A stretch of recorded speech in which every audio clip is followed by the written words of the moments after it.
जय हिंद। दोस्तों, विज्ञान के भौतिक विज्ञान शाखा के अंतर्गत पहले चैप्टर मापन के बारे में हम इस वीडियो में पढ़ेंगे। हम जानेंगे कि मापन के अंतर वह कौन कौन सी प्रमुख परिभाषाएं हैं जो विभिन्न प्रतियोगी परीक्षाओं में पूछ ली जाती हैं। उन परिभाषाओं को समझेंगे, साथ में उसके उदाहरण को देखेंगे और मापन के अंतर्गत जो एक चार्ट होता है, कौन कौन से मूल मात्रक होते हैं, उसके प्रतीक क्या है, उसके सिंबल क्या है, इन सभी के बारे में हम जानेंगे। साथ में हम ये भी जानेंगे इस वीडियो में कि संपूरक मात्रक क्या होता है, व्युत्पन्न मात्रक क्या होता है और 10 के घात के रूप में कितने जो है मान क्या होते हैं। तो इन सभी मापन के अंदर आने वाले हर एक उस टॉपिक को हम इस वीडियो में पढ़ेंगे जो एग्जाम के जो है पॉइंट ऑफ व्यू से इंपॉर्टेंट है, जहां से एग्जाम में प्रश्न बनते हैं, चाहे वो सी टेट का प्रश्न हो, यूपी टेट का प्रश्न हो, super TET, SSC, bank, railway, सभी वनडे एग्जामिनेशन जहां पे विज्ञान सिलेबस से प्रश्न बनता है, वहां पे मापन से कौन कौन से प्रश्न बनते हैं, उन सभी को इस वीडियो में आज हम अध्ययन करने वाले हैं। तो दोस्तों, मैं हूं वारिस, स्वागत करता हूं आपका वारिस एकेडमी पर। आइए पढ़ लेते हैं आज भौतिक विज्ञान शाखा के अंतर्गत पहले चैप्टर मापन को, कि मापन क्या होता है। दोस्तों, सबसे पहले मापन की परिभाषा आपको दे देते हैं। तो मापन को इंग्लिश में हम कहते हैं मेजरमेंट, माप लेना।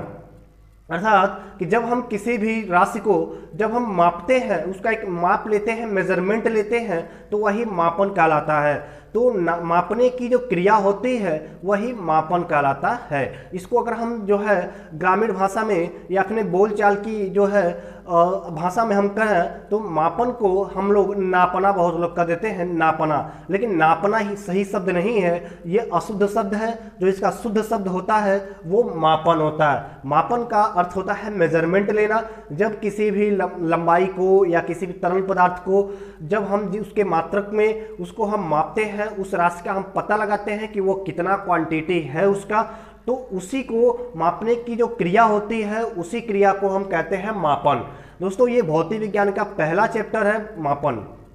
आइए, मापन में सबसे पहले आता है राशि, क्योंकि जब भी हम किसी वस्तु को मापते हैं तो किसको मापते हैं, तो जिन वस्तुओं को या जिस पदार्थ को, चाहे वो तरल रूप में हो, चाहे ठोस के रूप में हो या गैस के रूप में किसी डिब्बे में बंद हो, तो जब भी उसको हम मापते हैं तो वह जो मापते हैं तो वो जो वस्तु होता है उस वस्तु को हम राशि कहते हैं। सब अलग राशियाँ अनेक प्रकार की हो सकती है, चाहे वो तरल हो सकती है, ठोस हो सकती है, गैस के रूप में हो सकती है।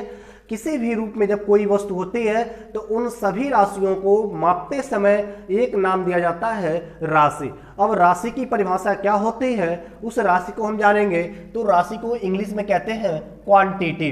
क्वांटिटी का ही हिंदी जो रूपांतरण होता है वो राशि कहलाता है। यहाँ पे राशि की परिभाषा आप देखेंगे, जिसे संख्या के रूप में प्रकट किया जा सके।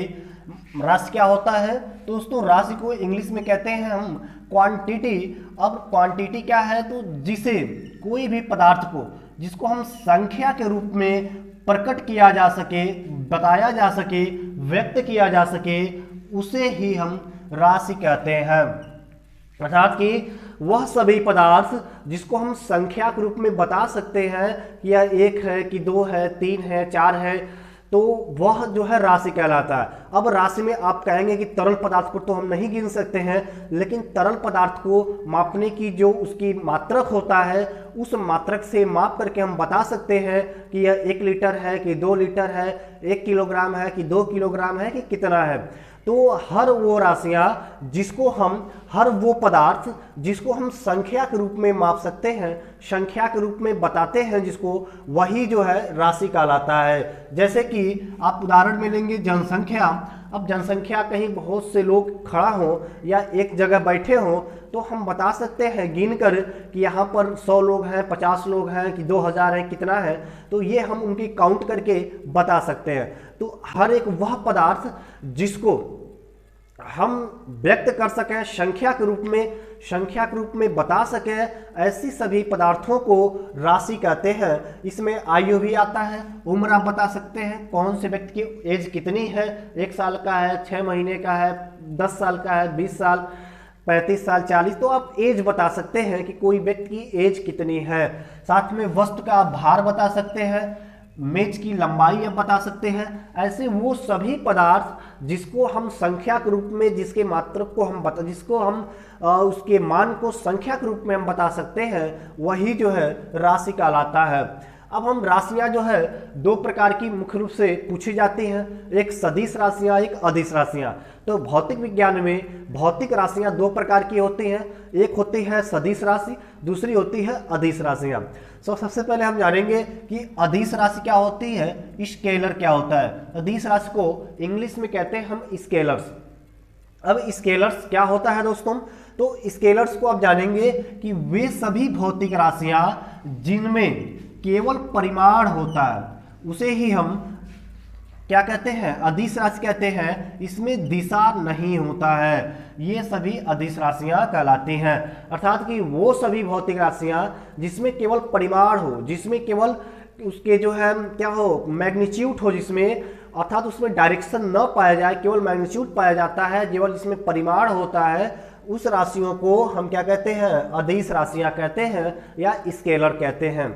तो वो सभी राशियां जिसमें केवल परिमाण होता है, उसमें दिशा नहीं पाई जाती है, उसे हम अदिश राशि कहते हैं। तो ये अदिश राशि की परिभाषा पूछती है एग्जाम में। अदिश राशि की परिभाषा जब पूछा जाता है तो आपके विकल्प में मिलेगा कि अदिश राशि है। अब अदिश राशि के विकल्प के रूप में जहां पर लिखा रहेगा कि वे भौतिक राशियां जिसमें केवल परिमाण होता है, दिशा नहीं होती है, तो यही विकल्प आपका सही होगा। वे सभी राशियां जिसमें केवल मैग्नीट्यूड पाया जाता है, केवल परिमाण पाया जाता है, उसमें दिशा नहीं पाई जाती है, उसे हम अदिश राशि कहते हैं। अब अदिश राशि को क्या क्या राशियां अदिश राशियां होती हैं, तो कभी इसके एग्जाम्पल भी दे देता है, 4 एग्जाम्पल दे देगा और पूछेगा इसमें से कौन सी अदिश राशि है। तो 3 सदिश राशियां होंगी, एक अदिश राशि होगी। तो आप अगर पढ़े होंगे तो आप बता सकते हैं। तो कौन सी राशियां अदिश राशियां होती हैं, तो जैसे हम देखेंगे द्रव्यमान। अगर कहीं द्रव्यमान हो तो वो द्रव्यमान जो होता है वो भी अदिश राशि कहलाता है। घनत्व तो किसी चीज का, डेंसिटी, ये भी अदिश राशि है। टेम्परेचर, तापमान, विद्युत धारा, समय, स्पीड, चाल, आयतन, कार्य, ये सभी राशियां जो है अदिश राशियां होती हैं।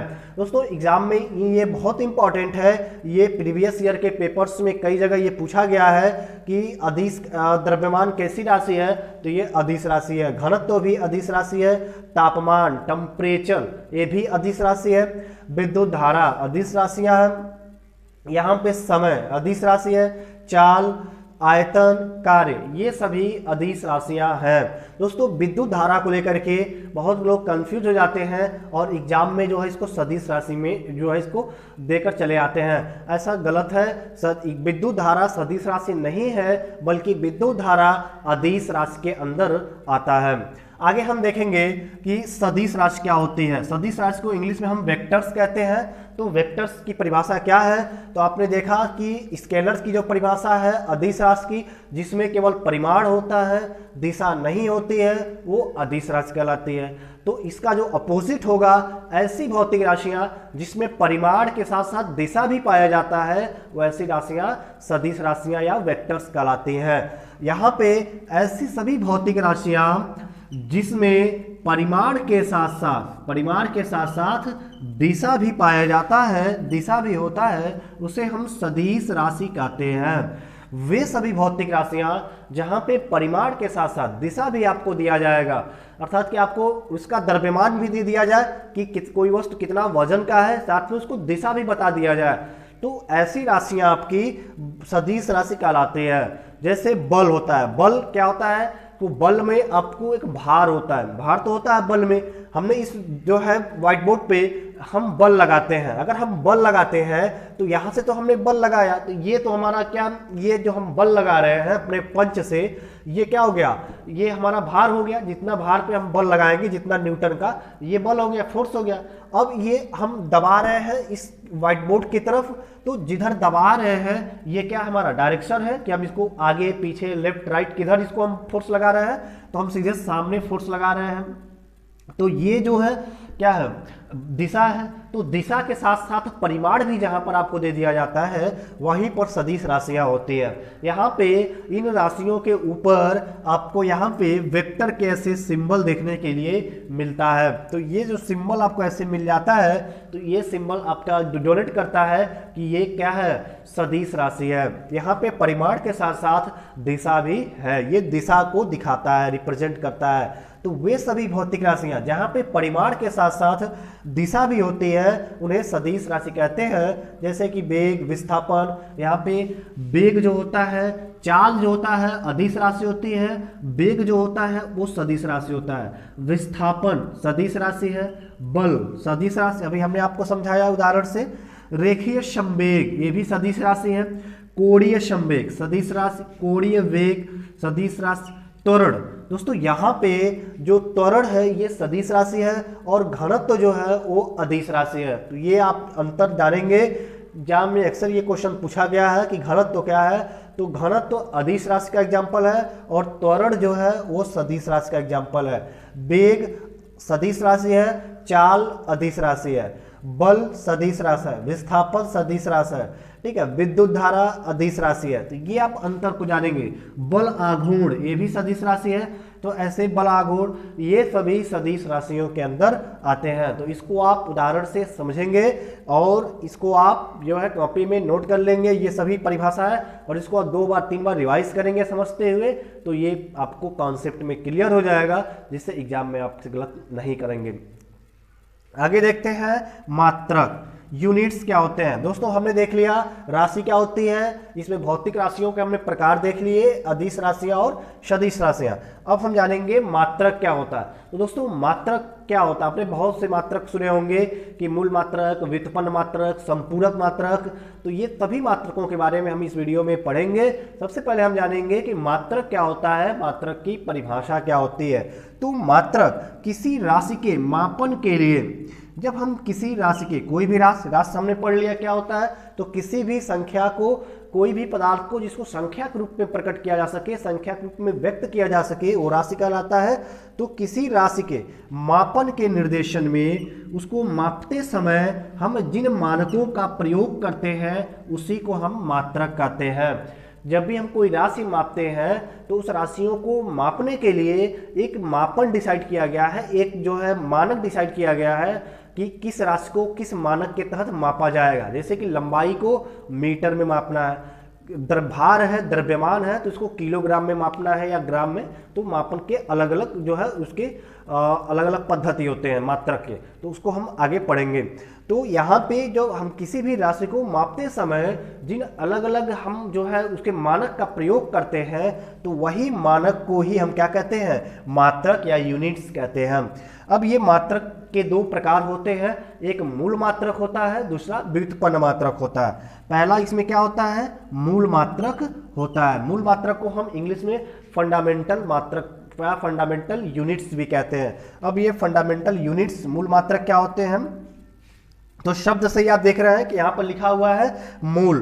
तो मूल मात्रक का अर्थ हो गया कि किसी भौतिक राशि को, जब भी हम किसी भौतिक राशि को व्यक्त करने के लिए कुछ ऐसे मानकों का प्रयोग करते हैं, कुछ ऐसे मानक, कुछ ऐसे प्रतीक हम लेते हैं, प्रयोग किया जाता है जो अन्य मानकों से, जो अन्य दूसरे मानकों से क्या होते हैं, फ्री होते हैं, स्वतंत्र होते हैं, तो ऐसे मात्रक को हम मूल मात्रक कहते हैं। अर्थात कि किसी राशि को व्यक्त करने के लिए हमारे द्वारा या एक सर्वमान्य द्वारा माना गया जो मानक होता है, जब वो किसी अन्य दूसरी राशि के मापन में प्रयोग नहीं किया जाता है, एक राशि के मापन के लिए एक विशेष प्रकार के ही मानक को जब हम बनाए जाते हैं, वो अन्य मानकों से स्वतंत्र होते हैं, तो ऐसे मानक को ही हम क्या कहते हैं, मूल मात्रक कहते हैं। जैसे कि लंबाई का मात्रक मीटर है, तो ऐसा नहीं है कि अब उसी लंबाई के ही मात्रक से हम जो है टेम्परेचर को भी माप दें, द्रव्यमान को भी माप दें, तो ऐसा नहीं है। लंबाई के लिए मीटर का ही हमेशा प्रयोग करते हैं, द्रव्यमान के लिए किलोग्राम का प्रयोग करते हैं। अब किलोग्राम से हम लंबाई को नहीं माप सकते और मीटर से हम किलोग्राम को नहीं माप सकते, दोनों अलग अलग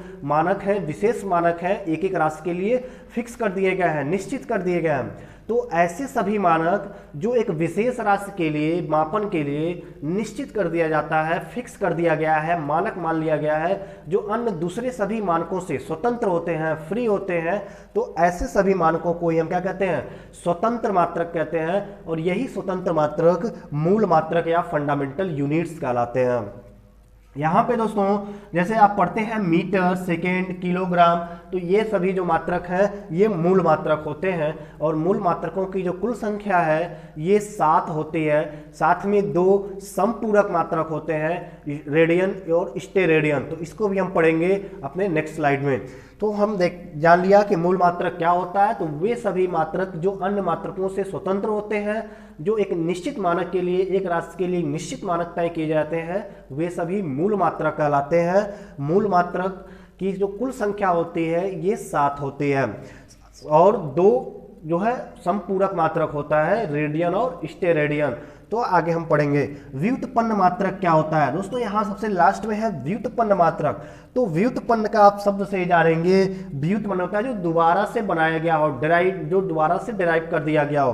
तो डेरिवेटिव्स जो यूनिट्स होते हैं, व्युत्पन्न जो मात्रक होते हैं, तो ऐसे सभी मात्रक जो मूल मात्रकों की सहायता से, मूल मात्रक की सहायता से उत्पन्न किए जाते हैं, ये सभी क्या होते हैं, व्युत्पन्न मात्रक कहलाते हैं। जैसे कि मूल मात्रक के जो यूनिट्स होते हैं 7, उन यूनिट्स का प्रयोग करके 2 या 2 से अधिक मूल मात्रकों को मिला करके जब एक मात्रक, एक फार्मूला तैयार किया जाता है मात्रक, तो वो जो है फार्मूला या मात्रक जो होता है वो मूल मात्रक या वो व्युत्पन्न मात्रक कहलाता है। तो मूल मात्रकों की सहायता से जो मात्रक उत्पन्न किए जाते हैं वे सभी मात्रक व्युत्पन्न मात्रक कहलाते हैं। ये मूल मात्रकों की सहायता से उत्पन्न किए जाते हैं, जैसे यहाँ न्यूटन है, जूल है।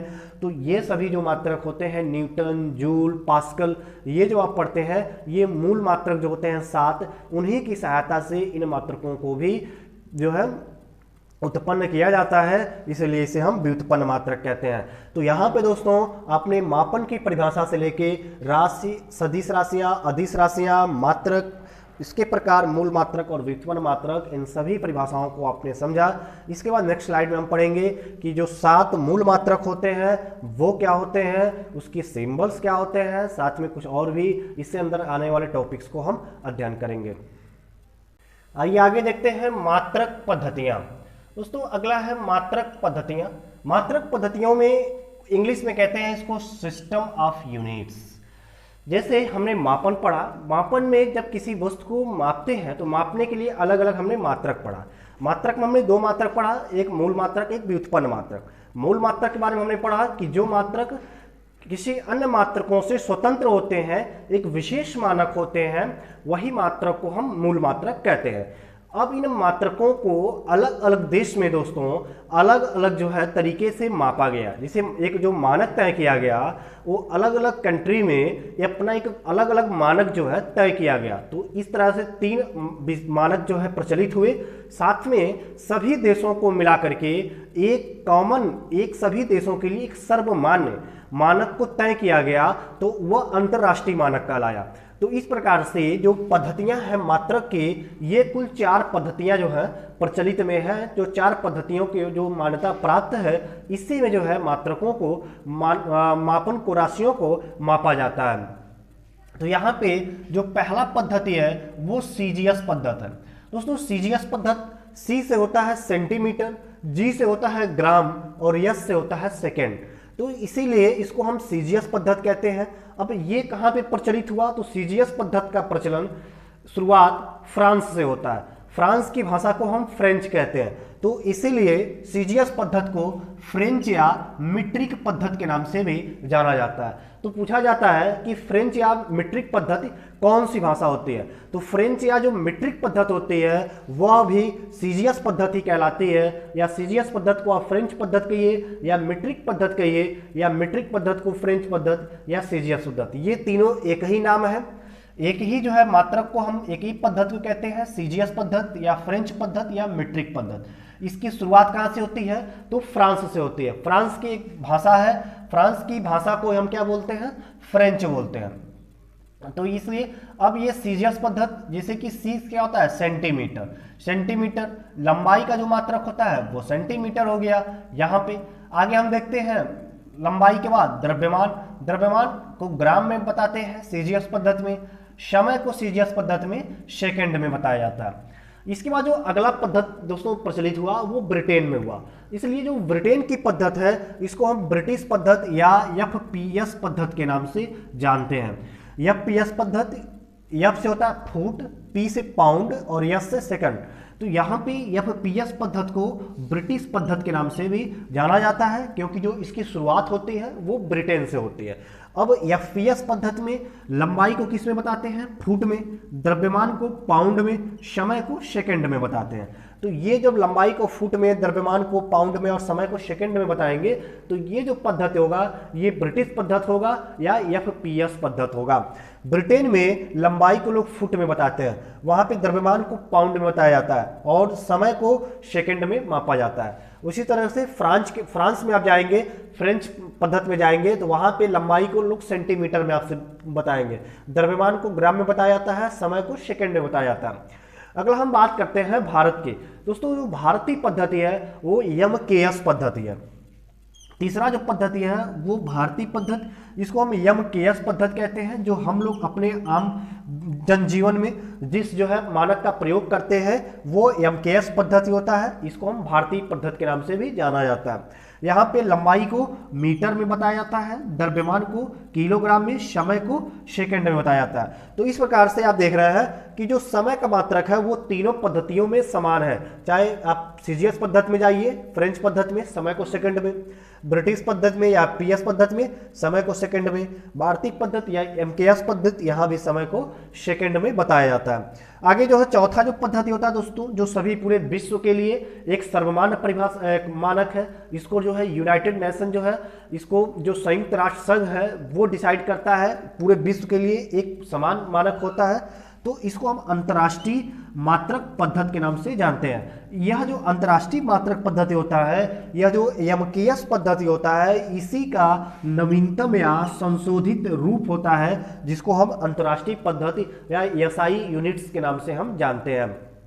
और दोस्तों जो मात्रक होते हैं, अब इन मात्रकों को हम जानेंगे। तो मात्रक दो तरह के आपसे पढ़ाए गए, एक मूल मात्रक, एक व्युत्पन्न मात्रक। तो पहले हम मूल मात्रक जानेंगे। मूल मात्रक में जो मात्रक होते हैं वो दो तरह के होते हैं, एक मूल मात्रक होते हैं, साथ में एक संपूरक मात्रक होते हैं। तो मूल मात्रकों की जो संख्या आपसे पूछी जाएगी वो आप 7 बताएंगे। मूल मात्रकों की जो संख्या होती है, जो फंडामेंटल जो यूनिट्स होते हैं उनकी कुल संख्या 7 होती है, 7 होती है। लंबाई, द्रव्यमान, समय, विद्युत धारा, ताप, ज्योति तीव्रता और पदार्थ की मात्रा, ये 7 जो है राशियों के जो मात्रक होते हैं ये मूल मात्रक कहलाते हैं। ये मूल मात्रक आपको जो बताए जा रहे हैं एसआई मात्रक में बताए जा रहे हैं या फिर अंतर्राष्ट्रीय पद्धति में बताए जा रहे हैं। और ये अंतर्राष्ट्रीय पद्धति होता है, यह एमकेएस पद्धति का ही संशोधित रूप होता है। तो इसलिए लंबाई का मात्रक मीटर होगा, द्रव्यमान का किलोग्राम, समय का सेकंड। तो यही मात्रक आपके यहाँ पर भी आपको मिलेंगे, क्योंकि यही मात्रक एमकेएस पद्धति का होता है, बस ये अंतर्राष्ट्रीय मात्रक का संशोधित रूप होता है। आइए आगे देखते हैं भौतिक राशि और एसआई मात्रक और प्रतीक। इसमें पहला है लंबाई। लंबाई को किस में मापते हैं, मीटर में मापते हैं। इसको एम से रिप्रेजेंट करते हैं, छोटा स्मॉल एम होता है, इसको मीटर में मापते हैं। इसका जो मात्रक होता है लंबाई का वो मीटर होता है, इसको स्मॉल एम से रिप्रेजेंट करते हैं। तो ये होता है लंबाई। आगे जो होता है सेकंड, वो द्रव्यमान होता है। द्रव्यमान, भार को हम किलोग्राम में मापते हैं, इसका जो मात्रक होता है वो किलोग्राम होता है। इसको जो इसका पद्धति सिंबल जो होता है वो केजी होता है। आगे तीसरे के बाद चौथा जो आता है विद्युत धारा। समय, चौथा तीसरा क्या होता है, समय होता है। समय को सेकंड में मापते हैं, स्मॉल एस इसका जो है प्रतीक होता है। विद्युत धारा, इसको एम्पियर में मापते हैं। विद्युत धारा का जो एसआई मात्रक एम्पियर होता है। एम्पियर का जो सिंबल होता है वो कैपिटल ए होता है। यहाँ पे ताप, पांचवा जो है टेम्परेचर है। टेम्परेचर को हम केल्विन में मापते हैं और जो इसका प्रतीक होता है, सिंबल होता है, वो कैपिटल के होता है। अगला जो छठा होता है वो ज्योति तीव्रता होती है। ज्योति तीव्रता का जो एसआई मात्रक होता है वो कैंडेला होता है। CD, small C small D, CD से रिप्रेजेंट करते हैं कैंडेला को। ये ज्योति तीव्रता का मूल मात्रक होता है। आगे जो सातवां होता है पदार्थ की मात्रा। किसी पदार्थ की क्वांटिटी अगर हमें बतानी है, मात्रा बतानी है, तो मोल में आप बताएंगे। ये मोल को जो हम रिप्रेजेंट करते हैं प्रतीक सिंबल से, स्मॉल m o l मोल लिखते हैं, तो ये पदार्थ की मात्रा कहलाती है। आगे जो है दूसरा होता है समपूरक मात्रक। समपूरक मात्रक में दो मात्रक और लिए जाते हैं, एक समतल कोण मापने के लिए, तो अगर समतल कोण आपको मापना है तो वो आप रेडियन में बताएंगे। 8वां रेडियन, स्मॉल आर ए और स्मॉल डी, रेडियन में आप मापते हैं समतल कोण। और 9वां जो होता है ठोसीय कोण, इसको स्टेरेडियन में मापा जाता है, कैपिटल एस और स्मॉल आर, स्टेरेडियन में मापते हैं ठोसीय कोण को। तो इस प्रकार से 7 आपके मूल मात्रक होते हैं, 2 आपके संपूरक मात्रक होते हैं। लंबाई, लंबाई का मीटर एम, द्रव्यमान किलोग्राम केजी, समय सेकंड यस, विद्युत धारा को एम्पियर से मापते हैं ए, तापमान टेम्परेचर को केल्विन में मापते हैं के, ज्योति तीव्रता कैंडेला मापा जाता है CD, पदार्थ की मात्रा को मोल में मापते हैं, मोल लिखते हैं MOL। संपूरक मात्रक के अंदर 2 होते हैं, एक समतल कोण एक ठोसीय कोण। समतल कोण को रेडियन में मापते हैं RAD, रेडियन।